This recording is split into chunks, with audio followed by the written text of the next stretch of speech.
So, as our story continues, I get out the military, you know what I'm saying? I'm all banged up. Uh, I sustained a cold weather injury out there, messed up my knees, freaking messed up my shoulders, whatever, whatever. I'm basically fighting with a handicap now, right? So, me realizing that, I'm like, how can I still be into martial arts and still increase my skills or whatever? I started looking around for a mentor. You know, I realized that the roots of Jeet Kune Do is Wing Chun. So, in order to increase my skills in Jeet Kune Do, I have to increase my Wing Chun. So I find Sifu Gamel, right? We in Baltimore now. We back in Baltimore, and I had gained some weight because, I done developed some bad habits through the military, partying all the time and whatever, whatever. I transitioned into my civilian life, whatever, right? So I gained some weight. But one thing I had realized is that, like, if I increase my skills, my athleticism can decrease, but my technique will increase. You know what I'm saying?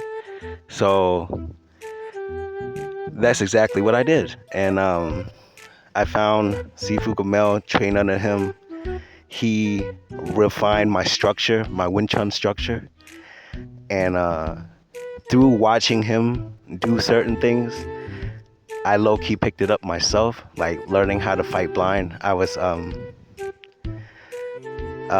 blindfolding myself, you know what I'm saying, having my sisters throw pillows at me so I can sense the pillows coming. And eventually, the pillows got smaller and turned into golf balls. And I was able to block golf balls after a certain amount of time. And thanks to meeting Sifu Gamel, I became a lot greater of a fighter because nowadays I use a lot less muscle strength. You know what I'm saying? He taught me all about economy of motion and stuff like that. You know what I'm saying?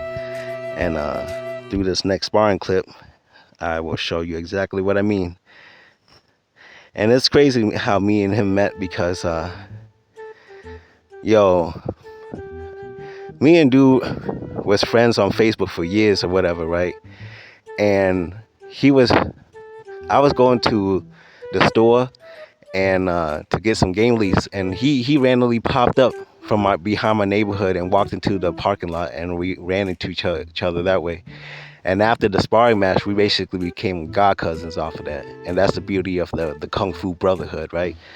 You can meet somebody and within the same hour, same day, become family, you know? Now, before this fight starts, I want y'all to keep in mind one thing. We was cross-faded like shit. I ain't gonna hold you, you know what I'm saying? We was mad cross-faded. That was the first time I ever had moonshine in my life. You know what I'm saying? Bro, I was drunk. I drank so much of that moonshine. It tasted so good going down. But how your boy hung over the next day, you know what I'm saying? But man, listen, I was faded. Alright? And in this fight is me versus Shan Sung, aka Jimmy Win, versus Mighty Mai. Now, in this fight analysis, I want you guys to pay attention to my reflexes.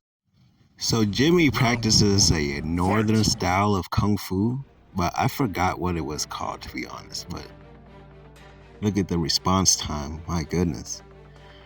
Came in, blocked the punch, chain punch, and then walked him down with another set of chain punches. Now check the technique. Check the technique. I'm actually blocking and punching at the same time. Okay, look, blocking, punch, block, punch, block, punch. It's all simultaneously. All right, that's what the Wing Chun system is all about, because they block and punch simultaneously on a one count. And look, and he almost catches me with a slip, and then I punched him in the chest while he almost caught me at a slap. We were supposed to go to the body, but thank God for the cat-like reflexes. Round 2, fight. Mind you, we drunk, so I don't really see these punches coming. It's all the spidey senses, you know what I'm saying? And this round, I really upped the ante because he almost really slapped me in the face. I was like, all right, bet. All right, we testing. Here we go. About to get into it. He comes in, I side kick him, and we're going mad light, mind you. Look at that side kick, nice and smooth. Intercepted his motion. Now I switch back to Jeet Kune Do, right? Because that's where I'm most comfortable with. And I intercepted his hook kick. I let him reset because this is still just a sparring match. Came in with a front snap kick and a straight blast straight to the chest once again. And let him reset, right? And here we go.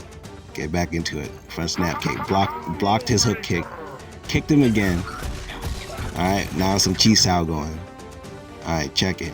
Block, punch, block, punch. Simultaneously, right? See, and I'm working to his blind side. I'm actually hitting him too. That's why he got hit backwards, you know what I'm saying? So he comes in again for another kick. And he's getting real good with those X blocks, right? Okay. And look, I'm getting him so upset. He trying to knock me out with a Kamehameha wave. Ain't that crazy, man? He charged that swing up. God dang, man. He charged that shit up. See, check the technique. Check the fight IQ, man.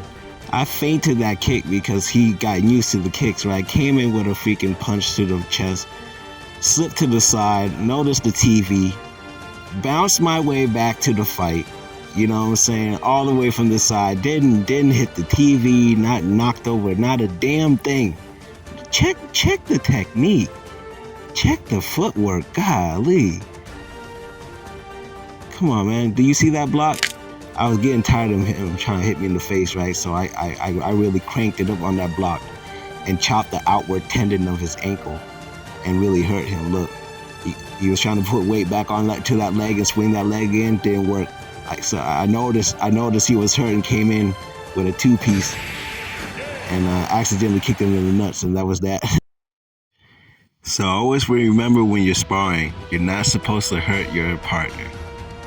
That's like the whole point, you know. It's to practice technique, not to hurt your partner. So you're supposed to pull your punches and kicks. Don't ever forget that.